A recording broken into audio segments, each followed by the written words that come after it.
시간 하나님 말씀을 우리가 다 같이 3절부터 7절까지 봉독하겠습니다. 3절부터 7절까지 오늘 말씀을 이제 3절에서 7절까지는 오늘 설교를 하면 이제 끝이 됩니다. 다음 주부터는 8절 넘어가는데 우리가 이 말씀을 이제 이번 주에 주신 하나님의 말씀으로 생각하고 함께 한 목소리로 읽도록 하겠습니다.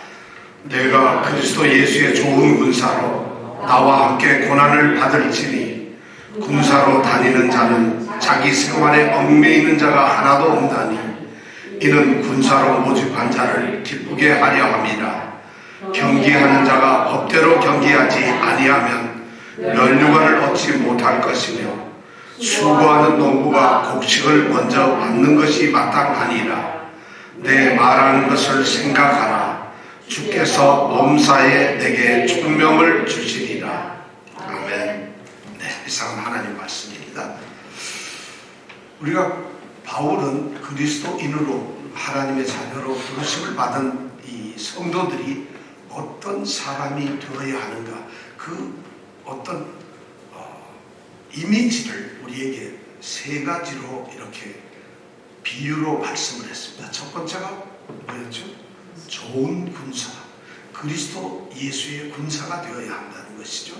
근데 군사는 좋은 군사가 되어야 하고 군사로서 살아가는 동안에는 자기 생활에 얽매여서는 안 되는 것이고, 그리고 무엇보다도 군사로 부르신 그 목적, 부르신 자의 기쁨을 위해서 그것을 살아가야 된다. 그래서 기쁨을 위해서, 영광을 위해서 살아가야 된다. 성도들이 바로 그런 군사다. 두 번째는 이제 운동선수죠. 경기자라는 것이죠. 경기자처럼 최선을 다해서 이 믿음의 삶을 살아가야 되는데, 그런데 그 믿음의 삶은 반드시 법대로, 규칙대로 경기를 하듯이 우리 믿음의 삶도 하나님이 정하신 방법에 의해서 신앙생활을 해야 된다. 그래야만 결국 우리에게 최고의 면류관인 영원한 영생 구원을 얻을 수가 있다는 것을 이야기했습니다. 그리고 세 번째가 뭐예요? 농부예요. 농부에게 바란 건 뭐냐면 수고한다는 것이죠. 열심히. 여기서 수고라는 말을 제가 지난주에 허리가 휘도록 지쳐서 더 이상 힘이 없어 쓰러질 정도까지 기진맥진한 그 상태를 성경에서는 수고라고 합니다. 바로 믿음의 삶은 그렇게 생활하는 농부처럼 그렇게 준비해야 됩니다. 땅을 갈고 씨를 뿌리는 좋은 씨를 준비를 해야 되고, 그리고 그 식물이 잘 자랄 수 있도록 가지치기도 해주고 물도 대주고 보호해야 되고, 그리고 결국에는 나중에 그 수확을, 좋은 열매를 얻어야 하는 것처럼 우리 신앙생활하는 그리스도인들도 바로 이런 농부처럼 수고하는 농부가 되어야 한다.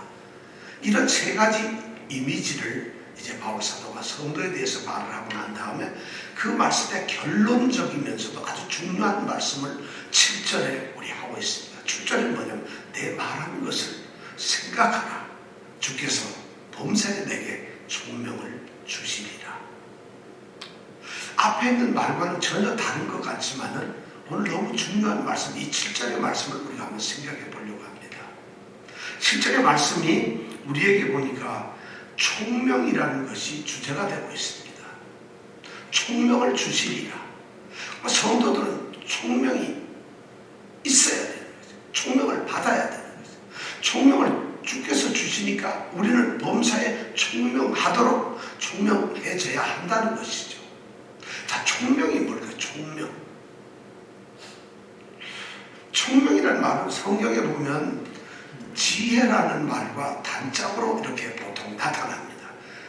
솔로몬에게도 지혜와 총명을 주셨고, 그 다음에 출애굽 상태에서도 보면 출애굽에서 이스라엘 백성들이 성막을 지을 때 올리압에게도 하나님께서는 지혜와 총명을 주셨어요. 다윗에게도, 솔로몬에게도 지혜와 총명을 주셨어요. 그리고 바울 사도조차도 모든 성도들이 지혜와 총명이 있기를 바라고 있어요.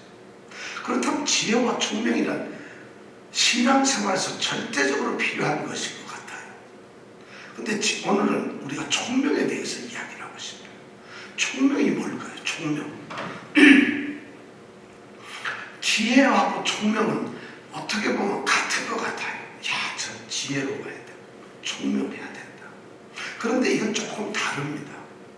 지혜와 총명이 좀 다른 점은 뭔가 하면 총명은 어떤 깨달음의 문제예요.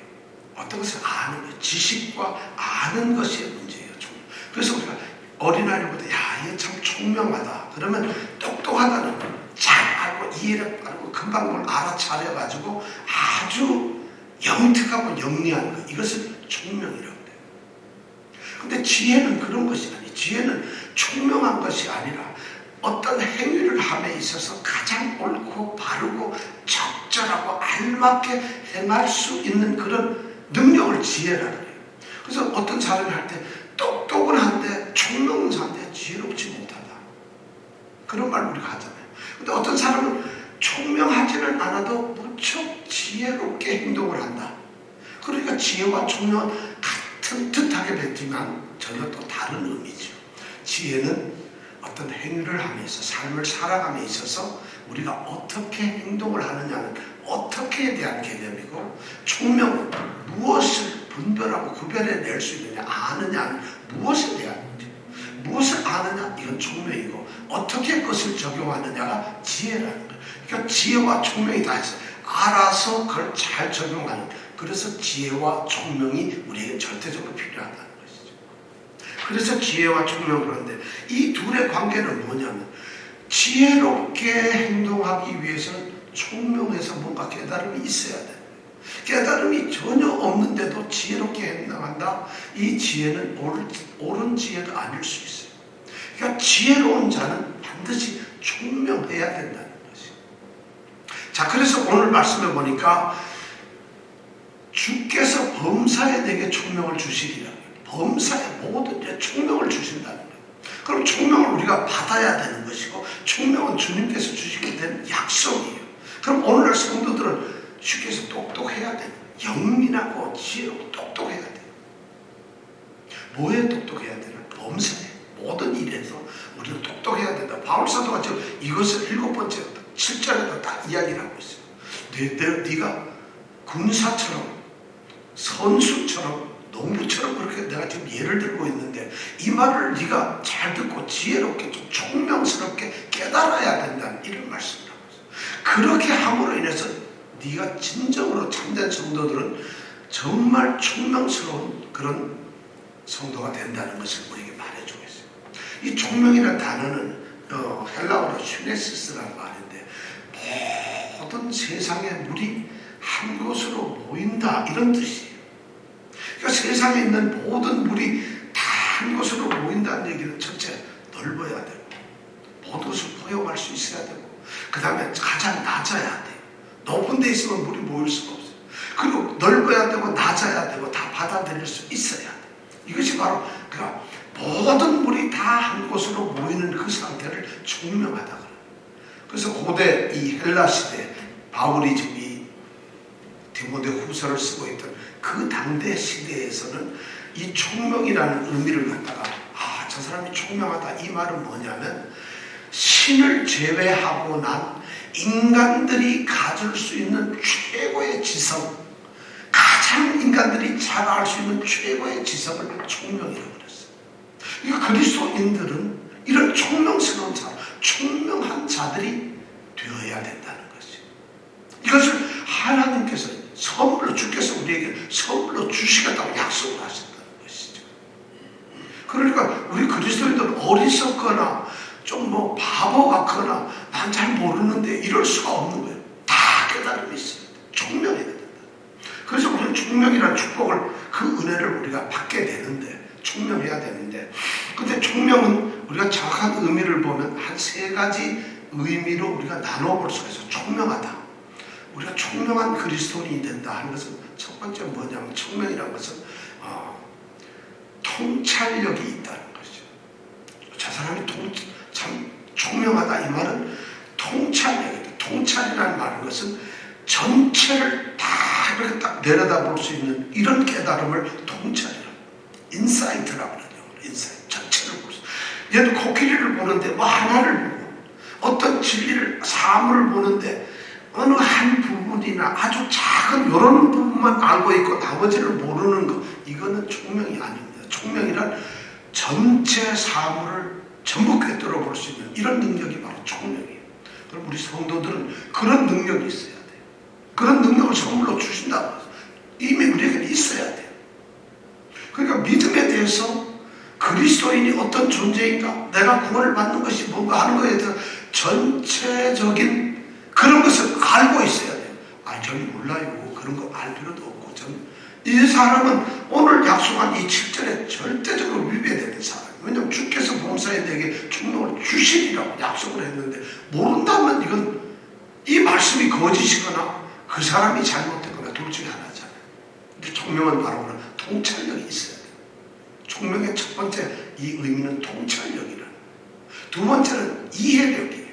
어떤 사실에 대해서 충분하게 이해를 하는, 깨닫고 이것이 이렇구나, 이것이 이런 거로구나 하는 그 내용을 충분히 깨닫는 그런 이해력이, understanding이 돼야 돼요.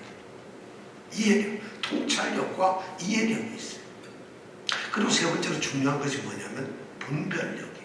discrimination이라고, 분별력. 이것이 옳은지 그른지, 이것이 바른지 틀렸는지, 이것이 선한지 악한지, 이것이 하나님의 뜻인지 아닌지, 이런 믿음이 바른 길인지 아닌지를 분별할 수 있는 능력이 바로 총명이라는 거예요.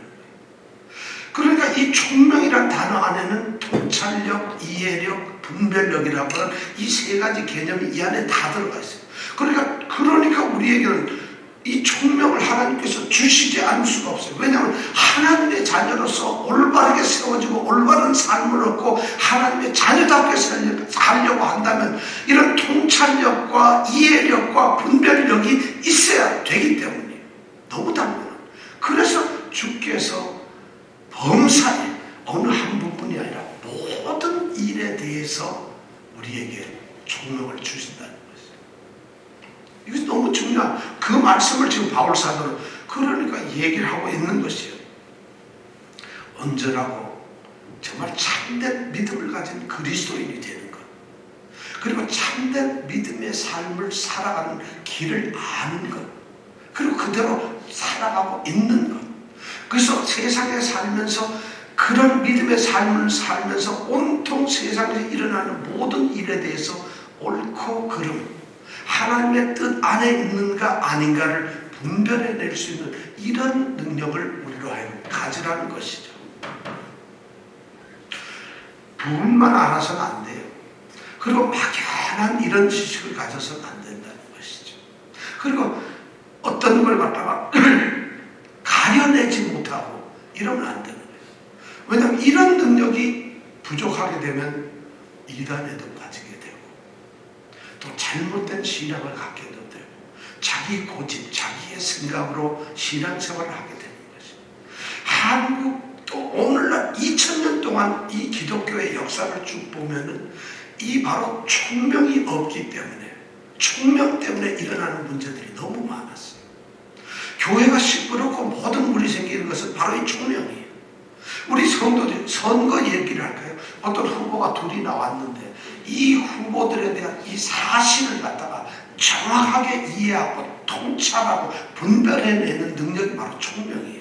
그런데 우리는 그 총명을 잃어버리게 되니까 어떤 문제가 생기냐면 어떤 진영 논리에 빠져서 나는 이쪽 사람이니까, 나는 이쪽을 좋아하니까 그냥 맹목적으로 고집이 저쪽은 무조건 나쁜 거고 이쪽은 무조건 좋은 것이에요. 이것이 정치, 한국 정치는 아주 대표적이죠. 세계 모든 사람, 기독교인들조차도 그래요. 왜냐하면 총명의 문제가 생기기 때문에 그래서 총명의 문제가. 두 후보가 있으면 아무리 이 사람이 내가 좋아한다 할지라도 이 사람이 무엇이 잘못되었는지, 무엇이 부족한지, 또 무엇이 뛰어난 건지 이런 것을 분별해내고 그것을 이해할 수 있었고 전체적으로 볼 수 있는 이런 총명이 있어야 되는데 나는 공화당이야, 나는 민주당이야 이러면 그런 분별이 없어져 버려요. 그러면서 그걸 또 기도해요. 자기의 생각대로 주여 하나님의 마음에 합한 사람, 하나님 마음에 합한 사람조차도 총명에 의해서 하나님께 간구하는 것이 아니라 총명하지 못하게 그냥 자기 고집을 내세요. 자기 주장을 하는 것이. 그래서 이 총명이라는 것은 우리 그리스도인들에게 좌우나 우르나 치우치지 않는, 그리고 하나님의 뜻 안에서 어떤 것을 판단하는 능력, 이것이 바로 총명이 돼야 되는데, 이런 총명이 우리 그리스도인들에게 기독교 2000년 역사에서 이것이 너무 없었다는 거예요. 왜냐하면 이런 것이 우리에게 마땅히 있었다면 기독교 그리스도인들은 아마 이 세상에서 가장 존경을 받고 가장 인정을 받는 존재가 되었을 거예요. 아마 하나님을 믿는 자들이 땅끝까지 이미 복음이 다 전달되었을 거예요. 왜냐? 그렇게 총명한 그리스도인들만 있다면 세상에서 그렇게 투명하고 옳고 바르고 정직한 그런 삶을 살아가는 사람들이 그리스도인이라고 한다면 어떻게 복음이 박힐 수가 있겠어요? 그런 선이 어떻게 안 묻어있어요? 그러니까 교회에서 분쟁이 생기고 이런 것이 바로 이 총명의 문제라는 것이에요. 그런 것을 오늘날 분별을 못해요. 반짝거리는 모든 것이 다 금이 아닙니다. 반짝거리는 영어로 뭐라 하죠? 속담이죠. All that glitters is not gold인가? 뭐 하여튼 그런 영어 무슨 속담이 있는데, 반짝거린다고 해서 다 금이 아닌 거예요. 근데 총명이 없으면 번쩍거리는 걸 무조건 다 금이라고 생각해요. 이런 반짝거리. 그때 베스트셀러로 책방에서 막 잘 팔리는 그런 책이 나오면은, 저건 진리야. 저렇게 사람들이 많이 보니까. 그렇지 않다는 거예요. 베스트셀러가 반드시 진리가 아니라는 거죠. 우리에게 감동을 주는 너무너무 좋은 노래가 하나님을 찬양하는 것이 아닐 수 있다는 것이죠. 분별력이 우리에게 필요해요. 정말 너무 필요해요. 큰 것, 그것이 하나님의 정말 축복이다. 전혀 아닐 수가 있어요. 넓은 것, 높은 것, 크고, 그 다음에 뭐 깊은 것, 많은 것, 이런 것이 우리는 하나님의 뜻이고 하나님의 능력이라고 생각해요. 절대 그렇지 않을 수가 있다는 거죠. 문제는 그런 것을 분별할 수 있는 능력이에요. 분별력이 있어야 돼요. 그런데 그리스도인들이 그런 것이 없으면은 그런 것을 구별해내지 못하니까 악을 악이라고 볼 수가 없는 거예요. 그래서 바울사도는 데살로니가전서 5장 21절에 보면은 범사에 헤아려 좋은 것을 취하라고 되어 있어요. 우리가 데살로니가 5장에서는 너무 잘 알잖아요. 항상 기뻐하라, 쉬지 말고, 제가 그 당시에 7개의 유명한 이 격언으로 항상 기뻐하라, 쉬지 말고 기도하라, 범사에 감사하라, 성령을 소멸치 말라, 예언을 멸시치 말라, 범사에 헤아려 좋은 것을 취하라. 그 다음에 7번째가 뭐였죠? 5장 22절이었는데 잘 생각이 안 나죠? 5장 22절 한번 여러분 꼭 가서 다 얘기해버리면 안 되잖아요. 5장 22절 꼭 한번 생각해보세요. 악은 묻은 모양이라도 버리라 이겁니다. 이런 우리가 그러는데 범사에 헤아려 좋은 것을 취하라는 거죠. 이것이 뭐냐면 분별력을 갖고 잘 시험해 보라는 거예요. 그런데 우리가 총명하지 않으면 분별력이라는 것이 있을 수가 없으니까 모르는 거예요. 그래서 이 교회의 문제들 모든 일어나는 신앙이 곁길로 가는 것, 이런 것이 전적으로 총명의 문제예요. 그래서 바울 사도는 빌립보 교회를 향해서 기도를 합니다. 빌립보서 1장 9절에서 11절 말씀 보면 기도를 하고 있어요. 한번 여러분 같이 한번 1장 9절에서 11절 빌립보서를 통해서 이 바울이 뭐라고 기도하는가 우리 한번 그 기도 한번 들어볼까요? 자, 빌립보서 1장 9절에서 11절 우리 한 목소리 다 같이 읽어보겠습니다. 시작. 내가 기도하노라 너희 사랑을 지식과 모든 총명으로 점점 더 풍성하게 하사 너희로 지극히 선한 것을 분별하며 또 진실하여 허물 없이 그리스도의 날까지 이르고 예수 그리스도로 말미암아 의의 열매가 가득하여 하나님의 영광과 찬송이 되게 하시기를 구하노라. 이것이 바울 사도가 이 빌립보 교회를 하면서 기도를, 빌립보 교회가 이렇게 되기를, 모든 교회가 다 이렇게 되기를 빌어요. 내가 기도하노라 너희 사랑이, 여러분들이 가지고 있는 사랑이, 이 사랑은 기독교의 전부 다예요. 하나님을 사랑하는 것, 형제를 사랑하는 것, 이웃을 사랑하는 것, 신앙생활의 모든 것이 전부 이 사랑인데, 그 사랑이 말이야, 너희 사랑이 뭘로 점점 풍성해져야 된다? 지식과 모든 총명으로. 왜냐하면 사랑을 총명하지 않으면 사랑에 대해서 충분하게 깨닫지 못하고 사랑이 무엇인지, 하나님이 어떤 분이신지 이런 총명이 없으면 하나님 사랑이 안 됩니다. 형제를 왜 사랑해야 되는지 이런 총명이 없으면 사랑으로서 그냥 소위 말해서 그냥 사랑일 뿐이에요. 그런데 바울 사도는 여러분들의 믿음이 사랑이 지식과 모든 총명으로 자꾸 채워져 가지고 사랑이 점점 풍성해서 더 자라야 된다. 그래서 진정한 정말 더 큰 사랑을 할 수 있도록 되어야 한다는 것이죠. 그것을 지금 기도해요. 그렇게 되었을 때 네 가지 현상이 나타나요. 첫 번째 뭐냐면 뭐예요? 지극히 선한 것을 분별할 수가 있어요. 지극히 선한 것이 뭔지, 이것이 선한 것이 어느 것을 분별할 수 있어요. 그 다음에 진실하고 허물 없이 살아갈 수가 있게 돼요. 진실하고 허물 없이. 그리스도의 날까지 우리가 진실하고 허물 없는, 흠이 없는, 잘못 없는 삶을 살아요. 그 다음에 의의 열매를 맺을 수가 있어요. 왜냐하면 옳은 것이 뭔지 알기 때문에. 총명이다. 그래서 그 예수 그리스도로 말미암아 의의 열매를 맺게 되는 거예요. 그래서 종국적으로 네 번째 뭐냐면 하나님의 영광이 뭔지, 하나님을 찬송하는 것이 어떤 건지를 알 수 있게 된다는 것이죠. 그래서 바울 사도가 그런 기도를 모든 지식과 모든 총명으로 점점 더 풍성하게 해달라고. 이만큼 총명이 중요한 것이에요. 자, 그렇다면은 오늘 바울 사도가 이렇게 말하고 있는 이 7절에서 보니까 총명하려면 주님께서 우리에게 만약 범사에 총명을 주려 하려면 어떻게 해야 될까? 뭘 해야 되느냐? 오늘 7절 말씀해 보니까 첫 마디가 뭐로 되어 있어요? 내 말하는 것을 생각하라는 거죠. 너무 간단해요. 내 말하는 것을 생각하라. 우리 성경은 내 말하는 것을 생각하라. 주께서 범사에 내게 총명을 주시리라 이렇게 되어 있는데 이 원어로 해석을 하면 이렇게 되어 있습니다. 내가 말하는 것을 정말 숙고해라. 왜냐하면 주님께서 범사에 내게 총명을 주시기 때문이다. 그러니까 총명을 얻는 방법의 첫 번째가 바로 내 말하는 것을 생각하는 것이에요. 총명을 얻는 방법이 신적으로 또 인간적으로 두 가지 과정이 있어요. 총명은 일방적으로 신이 주시는 것도 아니고 하나님이 주시는 것도 아니고 일방적으로 우리가 만들어내는 것이 아니에요. 총명은 이 하나님으로부터 또 인간으로부터 생겨지는 것이에요. 그럼 인간으로부터 생겨지는 첫 번째가 뭐냐면 내 말하는 것을 생각하는 것이에요. 내 말하는 것을 생각하라는 이 단어, 이 말씀을 딱 생각해 보면 너무 단순한 것 같지만 너무 중요한 말이에요. 내 말하는 것, 그것을 생각하는 것. 두 가지로 구성되어 있어요. 내 말하는 것, 생각하는 것. 이것이 바로 주님께서 우리에게 총명을 주시는 인간적인 방법이에요.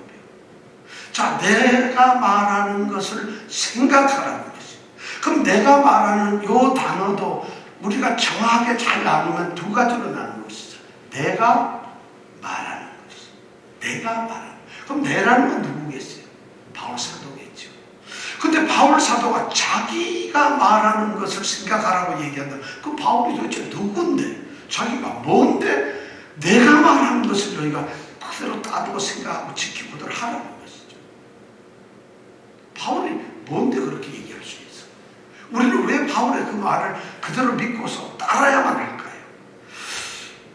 이 내가라는 데 바울은 스스로를 자신을 갖다가 대단한 권위를 가지고 말을 하고 있는 것이에요. 그냥 단순하게 그냥 자기 자신을 드러내려고 내가 하는 것이 아니라 내가 이럴 때 여기에는 엄청난 하나님의 권위가 여기에 들어가 있어요. 디모데전서 1장 12절에 보면은 나를 능하게 하신 그리스도 예수 우리 주께 내가 감사하노니 나를 충성되이 여겨 내게 직분을 맡기신다. 이렇게 꼭 바울이 고백을 하고 있어요. 자신이 아무것도 아닌데 그 하나님께서 나에게 능력을 주셔가지고 그리고 나를 갖다가 충성스럽다고 생각을 하고 여기셔가지고 내게 일을 맡기셨다. 내게 직분을 맡기셨다. 그리고 디모데 우리가 후서를 지금 배우고 있는데 디모데 후서 1장 1절에 보면은 바울 사도는 이런 고백을 해요. 하나님의 뜻으로 말미암아 그리스도 예수 안에 있는 생명의 약속대로 그리스도 예수의 사도된 바울이라고 이렇게 자신을 고백하고 있어요. 자신이 그리스도의 사도예요. 그런데 그 그리스도의 사도가 된 건 뭐냐면 하나님의 뜻으로 말미암아 됐다는 것이. 하나님의 뜻이 자기가 사도가 됐다는 거죠. 그러니까 자기의 사도라는 건 하나님의 뜻이라는 것이죠. 하나님이 계획을 하셨고 하나님이 임명을 하셨고 하나님이 목적을 가지고 자기를 사도로 만들었다. 그리스도의 사도를 했다는 거죠. 그리고 그리스도 예수 안에 생명의 약속들, 바로 생명, 영원한 생명의 약속, 구원의 약속을 전하도록 자기를 세웠다는 거예요. 사도로. 그러니까 나라고 하는 이 바울 자신이 갖는 이 신적인 권위는 대단한 것이죠. 그래서 디모데후서 우리가 1장 11절에 보니까 바로 바울 사도가 뭐라 얘기하냐면 내가 이 복음을 위하여 반포자와 사도와 교사로 세움을 입었다고 얘기합니다. 자신이 복음을 반포, 말씀하고 전포하는 자로, 그리고 사도로 복음을 전하기 위해서 보내심을 받은 자로, 그리고 교사, 말씀을 가르치는 자로 자기가 세움을 입었다고 얘기해요. 여기서 내가 말한다 할 때 이 나라는 바울 자신의 그런 엄청난 의미가 여기에 숨어 있어요. 그러니까 내 말하는 것을 생각하라 할 때 이 나라고 하는 존재는 대단한 신적인 권위를 가지고 있는 거로구나. 그러면 그런 바울이 말을 했다는 거죠. 그 말한 것을 우리가 생각한다는 거죠. 그럼 바울은 도대체 무슨 말을 했을까요? 바울은 그냥 아무 말 하는 게 아니에요. 여기서 목사님들 얘기를 하는 것도 아니고 무슨 대단한 감독 얘기를 하는 게 아니에요. 바울이 얘기하는 건 신적 권위를 가진 사도로서 이야기를 하는데 자기 말하는 것이 그럼 뭐냐? 바울 사도는 여러 군데서 얘기를 하고 있어요. 갈라디아서 1장 11절 12절에 보면은 바울 사도가 이런 말을, 형제들아 내가 너에게 좀 알려줄 게 있다. 내가 너희들이 알려줄 게 있다. 뭐냐? 그게 알려줄 게 뭐냐면 내가 전한 복음이라는 것이 이게 사람의 뜻으로 된 것이 아니다. 그리고 이것을 사람한테 내가 받은 것도 아니다. 그렇다고 해서 내가 사람한테 쫓아가서 베드로나 야고보나 요한한테 배운 것도 아니다. 사람의 뜻도 받은 것도 배운 것도 아니라. 그럼 뭐냐? 그리스도 예수의 계시를 내가 받은 것이라. 예수님께서 이것을 드러내셨다는 거예요. 자기한테. 계시라는 건 알려주었다는 거예요. 예수님께서 자기에게 알려주신 것을 자기가 복음을 전한다는 거예요. 그 복음이 자기가 전하는 복음이 그래요. 근데 에베소서 3장 3절에 가면 더 엄청나게 예수 그리스도는 계시로 말미암아 내게 비밀을 알게 하셨다. 드러내셔가지고 하나님의 비밀이 뭔지를 내게 알려주셨다는 거예요. 그걸 나로 하여금 말하게 했다는 거예요. 그리고 에베소 3장 9절에 보면 영원부터 만물을 창조하신 하나님의 비밀의 경륜을 드러나게 하기 위해서 오늘날 말이죠. 그것이 어떤 것이 알게 하기 위해서 드러내기 위해서 나를 세웠다는 거죠. 그러니까 자기는 그런 말을 하는 거예요. 그래서 바울 사도는 데살로니가 교회에서 이런 말을 한 적이 있어요. 데살로니가에서 전서 1장 5절에 보면 우리의 복음이 말로만 너에게 간 것이 아니다. 우리가 그냥 말을 떠들어낸 것이 아니라 뭘로 됐느냐? 능력과 성령과 큰 확신으로 너에게 전달되었다. 다시 말해서 이건 능력의 말씀이고 성령께서 하시는 말씀이고 나와 너희가 모두가 다 확신할 수 있는 큰 확신으로 된 이런 것이 말씀이라는 거예요. 그러면서 사도 그 데살로니가전서 2장 13절에 가면 내가 너에게 전한 이 복음이 너희가 사람의 말로 받지 아니하고 하나님의 말씀으로 받았다는 것이. 자기는 사람의 얘기하는 것처럼 하는 것이 아니라 바로 하나님을 대신해서 하나님의 말씀을 한다는 것이. 그런데 우리 데살로니가 교회 성도들이 이 말을 하나님의 말씀으로 받아들였다는 것이죠. 사람의 말로 아니라. 그래서 빌립보서 4장 9절에 보면은 너희는 내게서 받고 배우고 보고 들은 바를 그대로 행하라고 얘기를 해요. 왜냐하면 이것이 자기를 따르는 것이 아니라 누구를 따르는 거다? 하나님을 따르는 것이죠. 우리가 다음 주에 이제 하겠지만 2장 8절에 보면은 나의 복음이라고 얘기를 합니다. 자기가 하는 말을 나의 복음이라고 얘기를 해요. 나의 복음. 그건 자기 거라는 것이 아니라 내가 전하는 복음이란 말이죠. 그리고 2장 8절에 그렇게 얘기를 하고 있는데 2장 10절에 가면은 이 복음 때문에 자기가 고난을 받고 있는데 나는 고난을 받고 있지만은 하나님의 말씀은 절대 매이지 않는다고 얘기를 해요. 거기에서 하나님 말씀은 뭐냐면 자기 복음이라는 얘기예요. 자기의 복음. 그러니까 내가 말하는 것은 바로 복음이고 내가 전하는 복음은 바로 하나님 말씀이라는 거예요. 그러니까 내가 말하는 것이 뭐라고요? 하나님 말씀이라는 거예요. 그러니까 우리가 뭐예요? 이거 총명을 얻는 방법에 가장 중요한 총명은 어디로부터 오느냐? 바로 하나님 말씀으로부터, 내가 말하는 것으로부터 온다는 거죠. 바로 하나님의 말씀에서 온다는 거예요. 그래서 말씀이 그만큼 중요해요. 말씀이 없으니까. 제가 어제 어떤 목사님, 최근에 돌아가신 한국의 유명한 목사님입니다. 돌아가셨어요. 엄청나게 유명한 목사님. 그래서 그분이 암으로 돌아가셨는지 폐렴으로 돌아가셨는지 그랬는데, 작년에 마지막 80대 돼서 막 설교하는 말씀을 이렇게 들어보는데, 평생 목회자로 지난 이런 분이 설교를 하는데 성경을 막 인용하고 처음부터까지 성경으로만 얘기를 해요.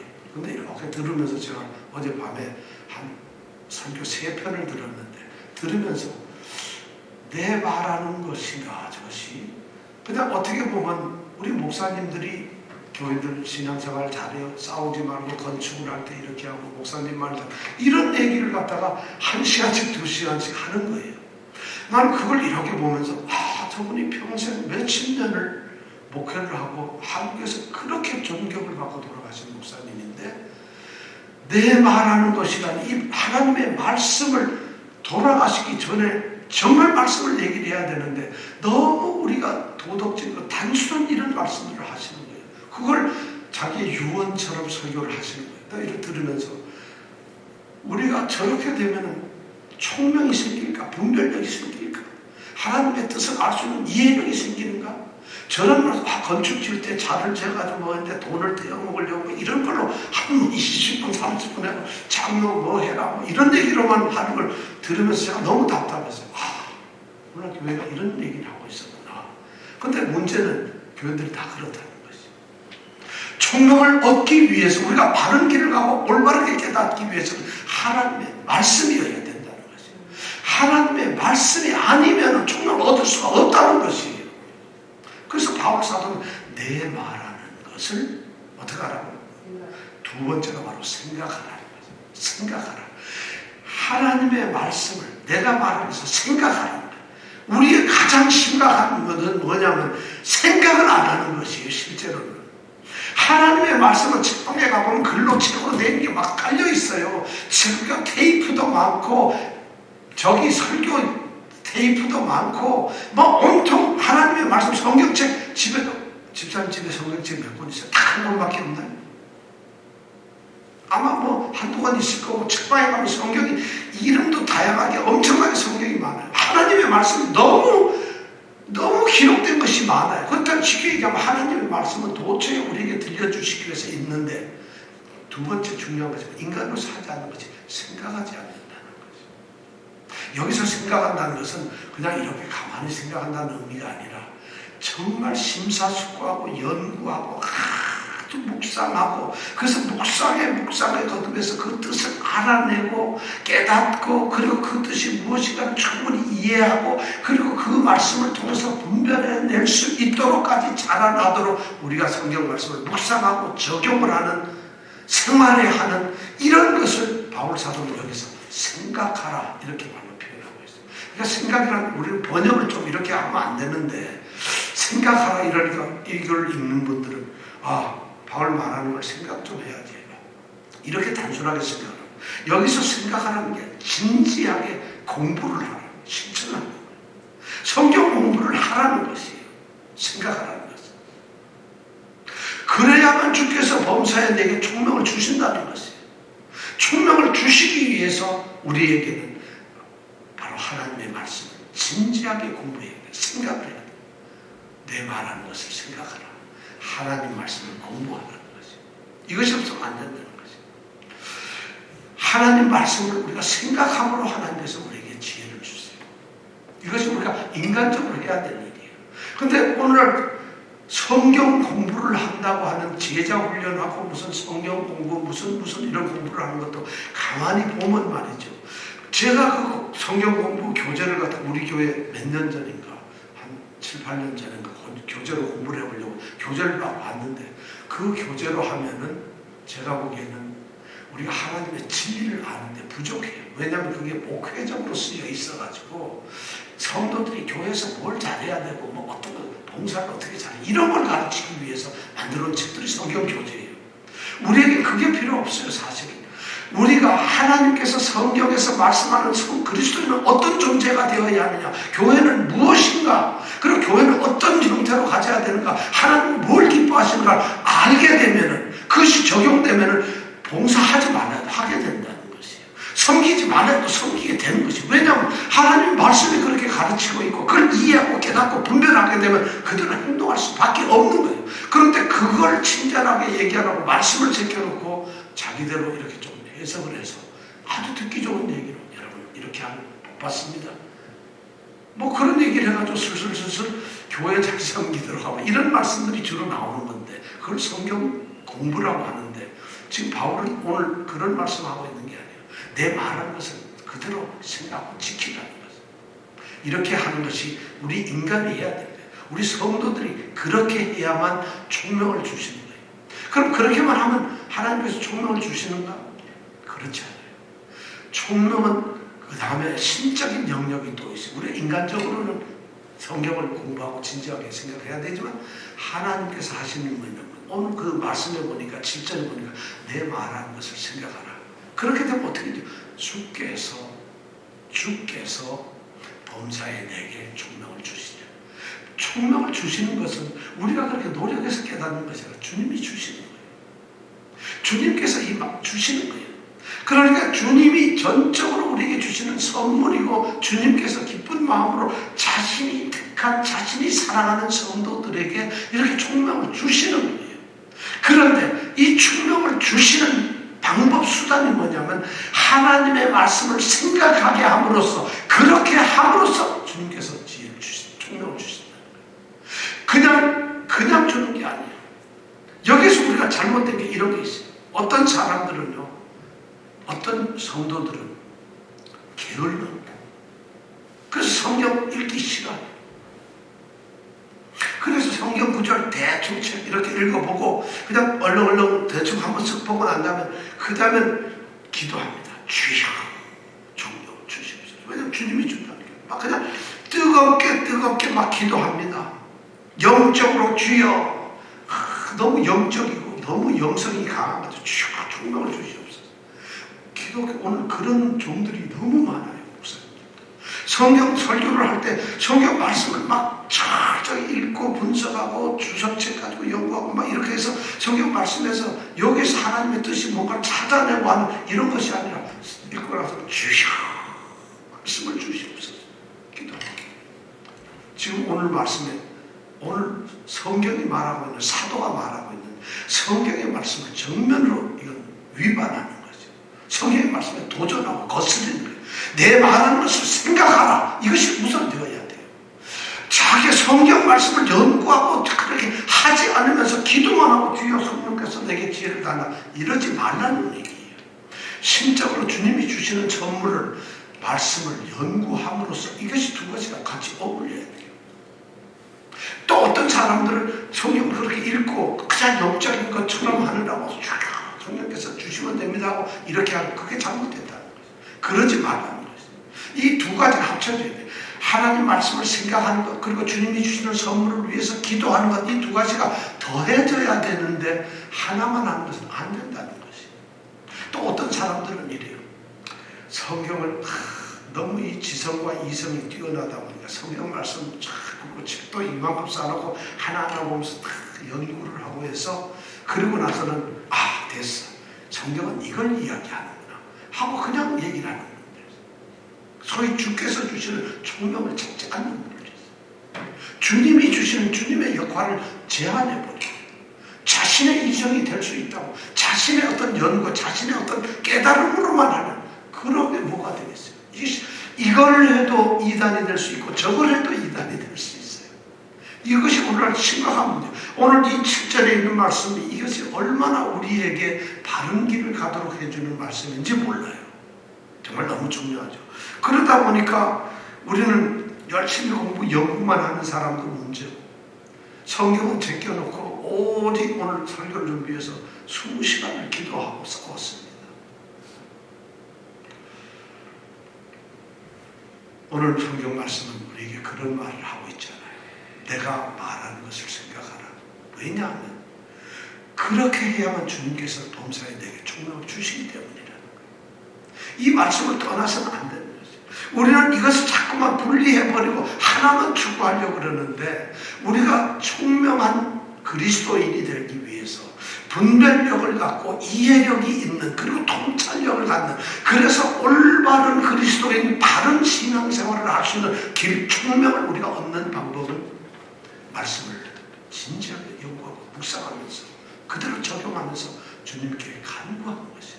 내가 깨달을 수 있는 지혜를 달라고 간구하는, 이 두 가지가 함께 있어야 된다는 거죠. 이것이 너무 필요하다는 거죠. 하나님은 직접 주실 수 있는데도 주님께서는 우리에게 총명을 그냥 줄 수 있어요. 자기의 자녀가 기도를 하면 전능하신 주님께서 왜 못 주시겠어요? 주실 수 있음에도 불구하고 주님께서는 자신의 뜻을 7절에다가 이렇게 말을 해놓고 있는 겁니다. 주님이 주실 수 없어서가 아니라, 주님이 주실 수 있는 능력이 없어서가 아니라, 주님이 주시기 싫어서가 아니라, 주님께서 성도들에게 주시고 싶은 그 총명을 그냥 던져주시는 것이 아니라 내 말하는 것을 생각해 함으로써 주신다는 것이죠. 이것을 다른 말로 하면 아까 이게 경기하는 자가 법대로 경기하지 아니하면 면류관을 얻지 못할 것이요. 우리 5절에 있는 말씀이죠. 우리가 경기하는 자라면 주님께서는 그러한 법을 정해놓으셨다. 신앙생활을 그렇게 하도록 하셨다. 그래서 말씀을 연구하고 해야 돼요. 자, 그렇다면 여러분, 이 말씀이 얼마나 연구하는 것이 중요해요. 이건 목사님만 하거나 신학자만 하는 건가요? 하나님의 말씀은 목사님들에게만 준 걸까요? 신학자들에게만 준 걸까요? 하나님의 말씀은 모든 성도들이 바르게 살아갈 수 있도록 하는 것이죠. 목사나 신학자는 책임이 조금 더 있겠죠. 왜냐하면 그것을 더 연구하고 가르치고 해야 될 교사로서의 역할을 책임이 있겠죠. 그러나 더 중요한 것은 나의 스스로가, 내 자신이 구원의 주체가 되는 것이에요. 하나님과의 나와의 관계에서 내가 영생을 얻는 것이지 목사나 지도자가 내게 영생을 주는 게 아니잖아요. 그럼 나는 성경을 모르는데 저 사람이 가르쳐만 주면 된다? 기독교가 오늘까지 그렇게 가져왔어요. 교사나 이 목사들이 자신의 권위를 높여가지고 마치 자기네들이 그렇게 해야 되는 걸, 그게 사명이에요. 그들이 해야 할 일이에요. 그런데 더 중요한 것은 바로 말씀을 생각하는 것은 내가 하는 것이에요. 내가 하나님의 말씀을 모르고서 내가 분별할 수가 없는 것이에요. 내가 전에 여러분들께 한번 말씀드렸잖아요. 우리는 법을 몰라도 변호사를 고용하면 변호사가 다 싸워져요. 내가 의학 지식이 하나도 없어도 병원에 가면 의사가 다 내 병을 고쳐줘요. 내가 반도체 전화기를 하나도 뜯어보지 않고 어떻게 됐는지 핸드폰에 아무것도 몰라도 셀폰을 그냥 기술자가 만들면 난 쓰기만 하면 돼요. 구원은 내가 아무것도 모르는데 목사님이 가르쳐줘서 되는 게 아니라, 구원은 내가 하나님께 가는 것이에요. 나와 하나님과의 관계예요. 바로 오늘 이 말씀이 뭐냐면, 총명하게 되는 것은 내가 말하는 거예요. 바울이 말하는 이 하나님의 말씀을 내가 생각하는 것이에요. 그런데 교회가 이걸 너무 무시해버렸어요. 성도들이 이걸 갖다 등한히하고 게을리하고 이런 생각을 안 해요. 모르는 것이 자랑이고, 그건 목사님들이 하는 것이지. 주님 앞에 가서 한번 그렇게 얘기를 해봤어요. 주님, 저는요, 성경 말씀은 목사님들만 아는 거고 우리는 그냥 잘 믿기만 하고, 잘 믿는 게 뭔데? 목사님이 가르쳐주면 그대로 하면 되죠. 그때 주님이 아마 우리에게 할 수 있는 말씀이 뭐냐면 2장 7절의 말씀일 거예요. 내 말 잘 들어라. 내 말하는 것을 생각하라고 하지 않았느냐. 하나님의 말씀을 심사숙고하고 연구하고 공부하고 해서 그걸 그대로 잘 생각해서 적용하라 하지 않았느냐. 그래야지 내가 너에게 총명을 준다고 하지 않았느냐. 바른 길을 열어준다고 하지 않았느냐. 아마 주님은 그렇게 말씀하시죠. 왜냐하면 이 7절이 그렇게 되어 있으니까. 자, 말씀을 맺습니다. 여러분, 총명은 선물입니다. 총명한 성도들만이 분별할 수 있고 이해할 수 있고 통찰력을 가질 수 있어요. 그런데 그 총명은 하나님의 말씀을 연구함으로써 주님께서 주시는 겁니까? 말씀을 진지하게 공부하고 아는 것을 통해서 우리에게 통찰을 주신다고 성경은 그렇게 약속을 하고 있습니다. 이 둘이 나누어져서는 안 돼요. 나의 고집으로 성경으로만 나는 알 수 있다가 아니에요. 나는 성경을 모르고 주님이 그냥 주시는 걸로 기도만 하면 된다. 아니에요. 이 둘이 잘 이것이 합쳐졌을 때 절대 분리될 수 없는 하나라는 것이죠. 이랬을 때 주님은 우리에게 총명을 주십니다.